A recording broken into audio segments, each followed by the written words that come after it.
ஓம் கஜானனம் பூதகணாதிசேவிதம் கபித்த ஜம்பு பலஜார பஜ்ஜிதம் உமாசுதம் சோக விநாசகாரணம் நமாமி விக்னேஸ்வர பாதபங்கஜம்.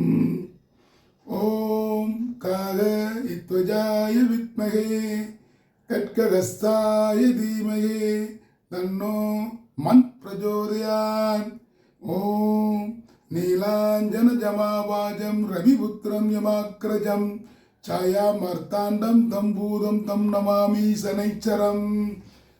அனைவருக்கும் வணக்கம். நான் உங்கள் அஸ்ட்ரோ அருண். இன்னைக்கு நாம் பார்க்க இருக்கும் தலைப்பு வர இருக்கும் சனிப்பெயர்ச்சி 12 ராசிக்கும் எந்த மாதிரியான பலன்களை செய்ய போகிறது அப்படிங்கிறத தான் நம்ம பார்க்க போகிறோம். சார், வருஷம்தான் எல்லா பயிற்சிகளும் வருது, இதில் என்ன சனி பயிற்சிக்கு அவ்வளோ முக்கியத்துவம் அப்படின்னு கேட்குறீங்களா? 9 கிரகங்களில் சனி பகவான், குரு பகவான், ராகு கேதுக்கள் ஆகிய இந்த 4 கிரகங்களும் வருட கிரகங்கள். மற்ற கிரகங்கள்லாம் 40 நாள் 30 நாளில் மாறிடும் ஒரு ராசி மண்டலத்தை விட்டு மறு ராசிக்கு. சந்திரன் 2.25 நாள் ஒரு ராசி மண்டலத்தை கடப்பார். ஆனால் சனி பகவான் ஒரு ராசி மண்டலத்தை கடப்பதற்கு சுமாராக 2.5 ஆண்டுகள் எடுத்துக்கொள்கிறார். அதை போல ராகுவும் கேதுவும் ஆண்டி கிளாக்கில் வலம் வருவார்கள். அவர்கள் சுமார் 1.5 வருட காலம் எடுத்துக்கொள்கிறார்கள். குரு பகவான் 1 வருட காலம் ஒரு ராசி மண்டலத்தை கடப்பதற்கு எடுத்துக்கொள்கிறார். அப்படி பார்க்கையில் ராகு கேது பயிற்சி, குரு பயிற்சி, சனி பயிற்சி வாழ்க்கையில் ஒரு முக்கியத்துவத்தை பெறுகிறது.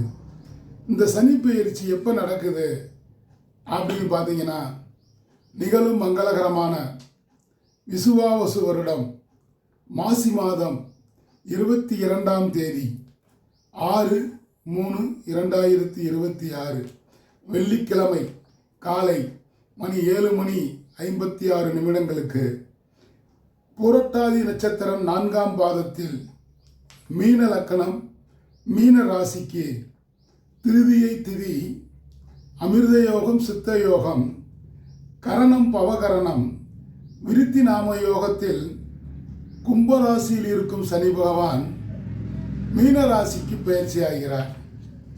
இப்படி பயிற்சியாகும் பொழுது காலபுருஷ தத்துவத்திற்கு 1ஆம் ராசியாக மேச ராசிக்கு என்ன மாதிரியான பலன்களை செய்ய வருகிறார் அப்படிங்கிறத தான் நாம் இந்த பதிவில் பார்க்க போகிறோம்.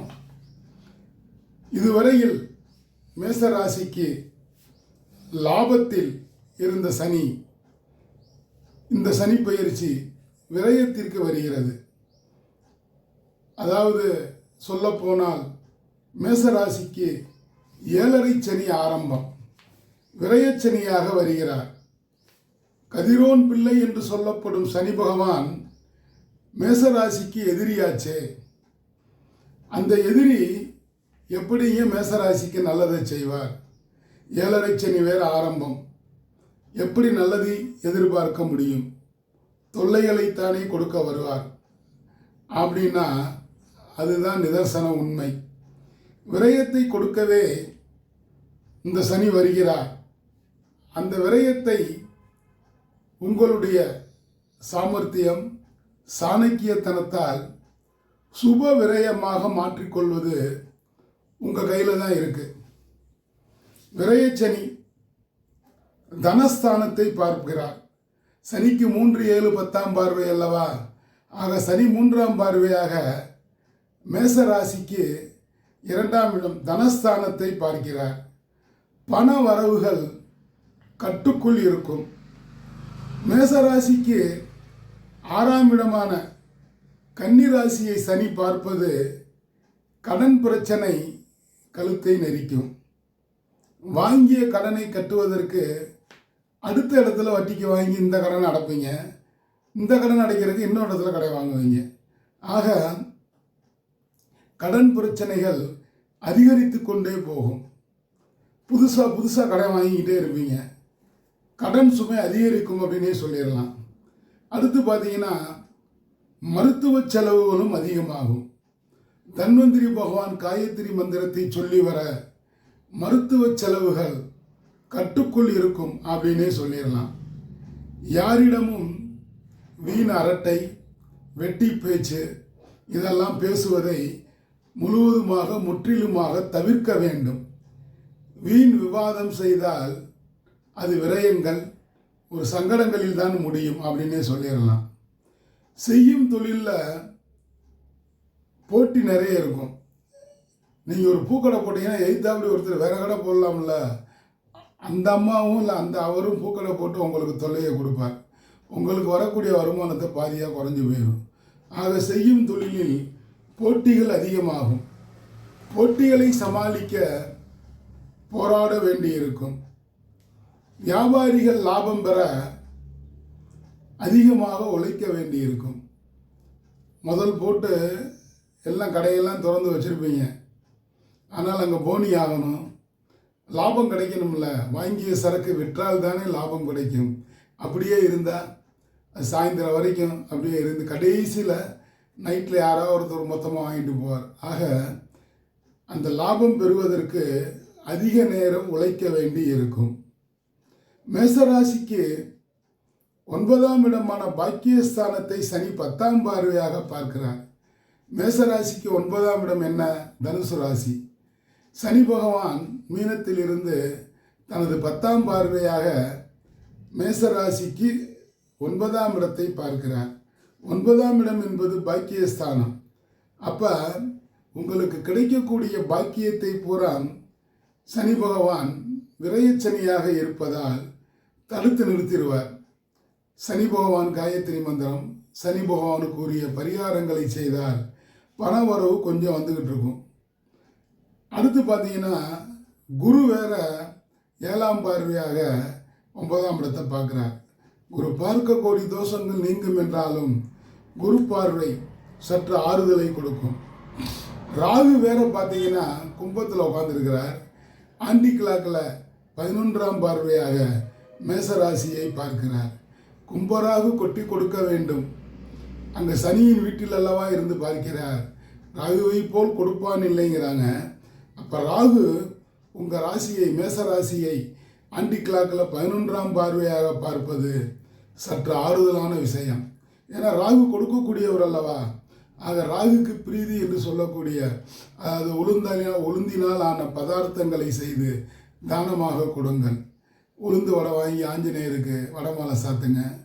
உளுந்தினால் ஆன பொருட்களை தானமாக கொடுத்தால் சூரியனை கண்ட பனி போல் பிரச்சனைகள் கட்டுக்குள் இருக்கும்.